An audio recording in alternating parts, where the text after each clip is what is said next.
momento, eu quero chamar a atenção de vocês para duas coisas aqui. Porque aqui, como eu falei, nós temos um momento em que o sepulcro, ele, mesmo muito bem guardado, como nós vimos aqui nesse texto, e se você ler lá no Evangelho de Marcos, você vai ver que essas mesmas mulheres aqui anunciadas por Mateus, quando vão visitar o sepulcro de Jesus, elas estavam preocupadas, porque elas queriam ungir o corpo de Jesus. Elas haviam preparado um unguento, especiarias, para poder ungir o corpo do Mestre, amém? Aquele a quem elas haviam servido durante 3 anos, inclusive entre elas estava Maria, mãe de Jesus, amém? Estava também Maria Madalena, enfim, e elas estavam preocupadas. Você pode ver isso depois, conferir no Evangelho de Marcos, capítulo 16, porque a pedra era muito grande e pesada, amém? Muito grande e pesada, então elas estavam preocupadas. Será que vai ter alguém que esteja disposto a nos ajudar a remover a pedra por conta do peso dela? E eu estudando sobre isso, inclusive no dicionário do Strong, você pode depois conferir isso, segundo os historiadores, diz que uma pedra pequena, de um sepulcro pequeno, que não era o caso do sepulcro de Jesus, amém?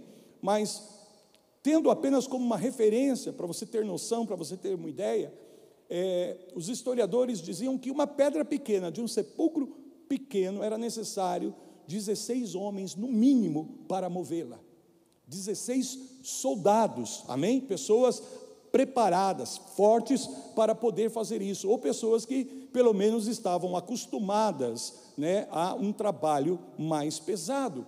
Então isso era o mínimo, 16 para pedras pequenas. Nós não podemos precisar aqui qual era o peso desta pedra, mas eu quero que você veja que primeiro havia uma impossibilidade humana, no sentido de que alguém pudesse por si só remover essa pedra. Ainda mais na descrição aqui de Mateus, quando a Bíblia diz que o próprio Pilatos destacou uma escolta para poder guardar essa pedra e selá-la, amém? Então observe que Jesus estava ali dentro, o seu corpo morto. Por ele mesmo, é importante nós entendermos isso, que por ele mesmo, Jesus não podia fazer absolutamente nada, não porque ele não tivesse poder para fazê-lo, mas ele estava ali na condição de homem, ele havia anulado, se despido, diz a palavra de Deus, da sua divindade, quer dizer, ele não pôde usar o poder divino que ele tinha como Deus, porque ele estava ali 100% homem, dependendo exclusivamente do poder do Pai e do poder do Espírito Santo de Deus. Foi assim toda a vida de Jesus, amém? E claro, me refiro aqui à sua vida humana, né? Nesse período em que ele está vivendo a sua condição que a Bíblia descreve de humilhação, porque ele deixa a sua posição divina, ele que era o verbo, amém? O verbo que estava com Deus, amém? Se fez carne, e nessa condição de se fazer carne, tudo que se dá na vida de Jesus, de poderoso, de extraordinário, se dá mediante o poder de Deus, através da ação do Espírito Santo na pessoa de Jesus, já inclusive no seu próprio nascimento, não é isso? Jesus nasce debaixo do poder da ação do Espírito Santo, já agindo na vida de Maria, e gerando no ventre de Maria, o menino Jesus. Então imagina que você tem essa situação de Jesus vivendo agora uma condição em que todos nós estamos diante daquilo que não há nenhuma possibilidade de por nós mesmos mudarmos esse quadro, mudarmos essa situação. Há um ditado lá fora que diz assim, eu acredito que talvez você já tenha ouvido isso, que para tudo tem um jeito, principalmente para nós brasileiros, né? Para tudo tem um jeito, porém não há jeito para morte. Alguém já ouviu essa expressão, esse dito popular? Para tudo há um jeito, menos para a morte, porque de nós mesmos não temos poder nenhum em relação à morte.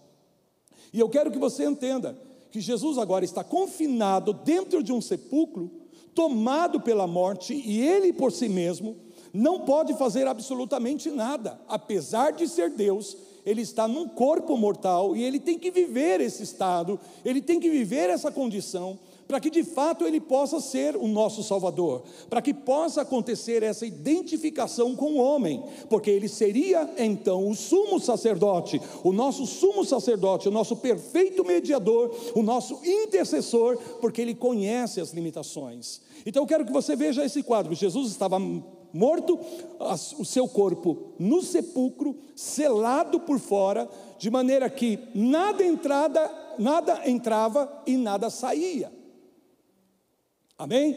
Nada entrava e nada saía, porque a pedra estava ali, e a pedra selava aquele lugar, e havia uma guarda ali, posta em sentinela, para impedir que houvesse qualquer ação de fora, qualquer ação humana, para remover essa pedra.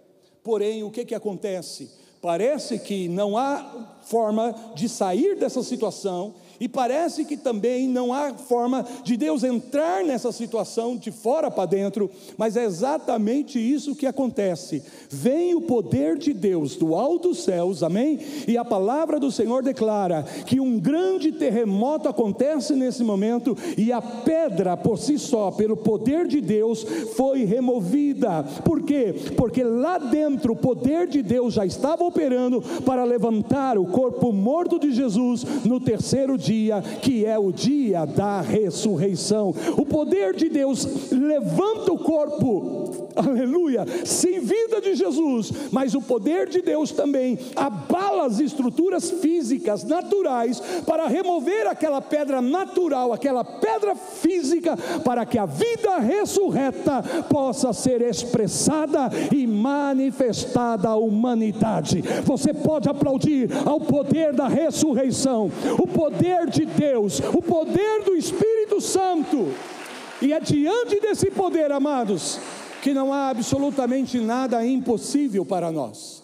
Porque o que eu quero dizer para você é isso, que nós não estamos aqui simplesmente para celebrar o aspecto histórico da Páscoa, de algo que ocorreu simplesmente na história, no nosso passado. Não, nós estamos aqui para celebrar algo muito mais do que algo histórico. Nós estamos aqui para celebrar a vida ressurreta, que é uma realidade poderosa, que tem transformado a humanidade. Inclusive esse poder ressurreto mudou a minha vida, mudou a sua vida, e vai continuar mudando a vida, transformando a vida de todo aquele que crê no Salvador Jesus Cristo. Aleluias!